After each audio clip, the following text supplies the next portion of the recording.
What's going on, guys? WayDogs98 here with another episode of a kind of a GBA update, and this update's a little bit more weird than usual because this time it's going to be about our free agency. So after week 4, we decided to do free agency and allow people to switch out Pokemon. We'll get to that in a second, but I'm going to explain how this works out first.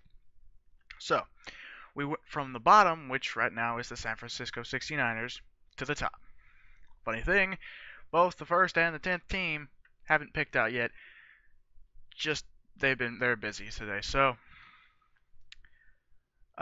we got through most of everything. This is an optional thing. You don't have to get rid of a Pokemon if you want to keep your Pokemon like they are. You can do it. So and that's basically it. Has to be from the same tier. Or the Pokemon has to be from the same tier also. So uh, if you want to drop an OU Pokemon, you can pick up an OU Pokemon basically, but you can only do one. And we'll go ahead and do that now. So, with the 10th pick, like I said, the 69ers didn't get a pick yet. I'm trying to get a hold of them. Haven't been able to get a hold of them. But the Chicago Bearticks went ahead and traded their Thundurus for a Slowbro, which very scary Pokemon. We'll surely probably be seeing that later on. The Cubchoo's dropped a Selgor and picked up Virizion. The Philadelphia level 76ers decided to go ahead and pass on it, which is absolutely fine. The Orlando Magnazones dropped Lucario and picked up Snorlax. The Conway Wampus Rex went ahead and passed. The Miami Dawn fans went ahead and dropped Emboar and picked up Hitmonlee. The Alaska Anchorage Seadras dropped Slacking and picked up Dusknoir. And the Portland Trailblazers dropped Feraligatr and picked up Blissey. So, how is this changing the teams?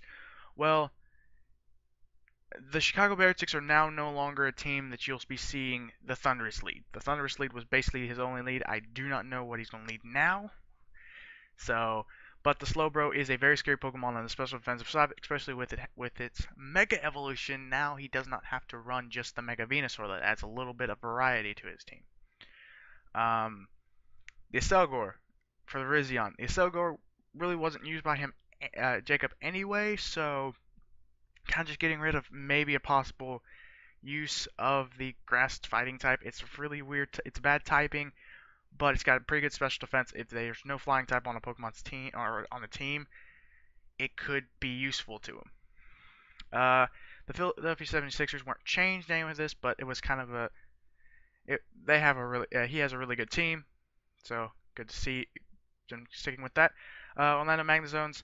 Lucario is a very powerhouse Pokemon, and if we have another section of free rotation or free agency, you may see that picked up at some point because of its sheer power. But he has quite a few Pokemon that are also fighting types or steel types, so it kind of causes problems with his weaknesses and stuff. But with Snorlax, just a little bit more bulk to his team, which Bryant kind of needed a little bit of. And he wasn't using Lucario anyway. Rex is not much to say there other than just kind of sticking with what they have.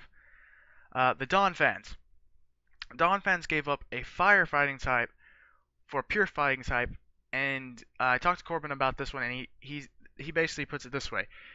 His Emboar is usually Scarfed or Banded. Now that uses up an item that can be used on a lot of different Pokemon. Hitmonlee is normally used as a Fake Outer and a little bit more versatility than Emboar. So he's using it in that aspect, which is not a bad pick. You could Focus Sash him, you could Normal Gem boost something, you can Fighting Gem boost something, you could Expert Belt him. Hitmonlee is, I think, faster than Emboar, so it kind of helps him out a little bit there, and he has access to stuff like close combat and things like that. I thought my door was about to open. The Seadras. Seadras dropped Slacking and picked up Dusknoir. Do I think he's going to use the Dusknoir? No, he didn't even use the Slacking before. I don't think he'll use it now. And I don't think he's going to use the Dusknoir just because That doesn't seem like Matt's style. He usually picks up from the higher tier Pokemon.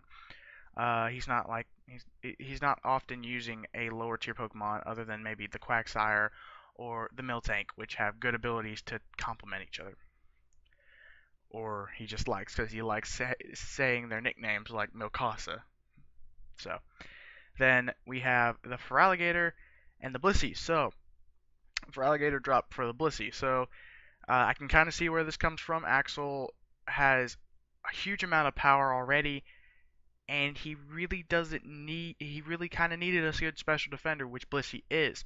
He can now combine this with the Fortress and get a decent, uh, really decent core.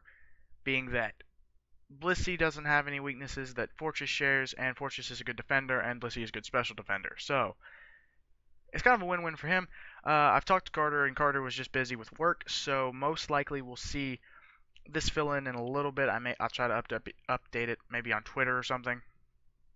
But he's most likely going to get rid of something like one of his fighting weaknesses. We brought up all the fighting weaknesses about after week 1, and he was just like he was not happy about it. So we'll go ahead and he'll probably drop something and get maybe another fighting resistance. And I don't know why there, but I just did. Time to talk too fast. So yeah, as you can see, we've got a couple. Let's see, what was it? A couple of weeks where we have these 0-0s. Well, that is because the battle did not get done, and we had a lot in this week 4 match. Just because people didn't get with each other.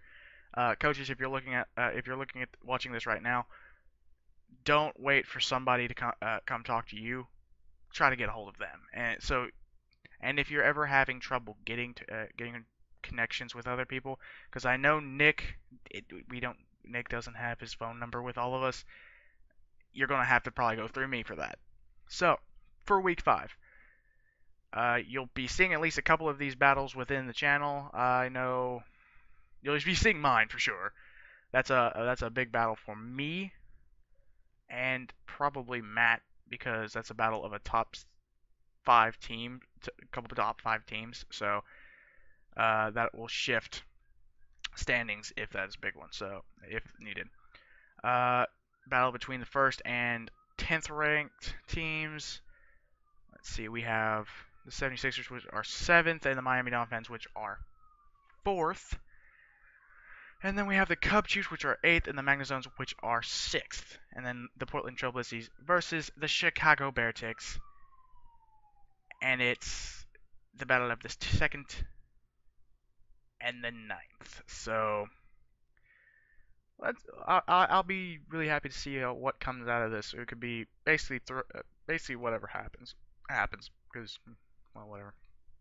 Basically whatever happens can make or break a team at this point. Is really kind of clustered between the 9 and the 2, and one good match could very well change the whole aspect, or the whole well,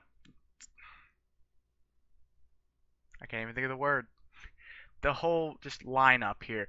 We could see the Trailblazers take a bad loss and drop pretty low, or we can see him. I don't think Axel's going to drop off. If he really keeps going good, he may be in the 1 seed by the end of it. So, Carter's got to keep his momentum going because he's being shot at for really closely by most of the teams right now. Because Axel's within shooting range.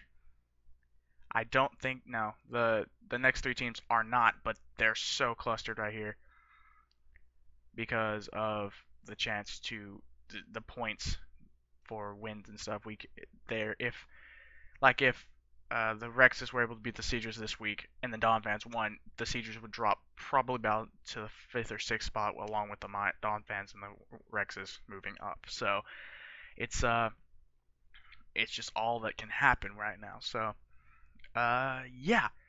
If you guys are psyched for the rest of the season, we're hoping to get week 5 going tomorrow.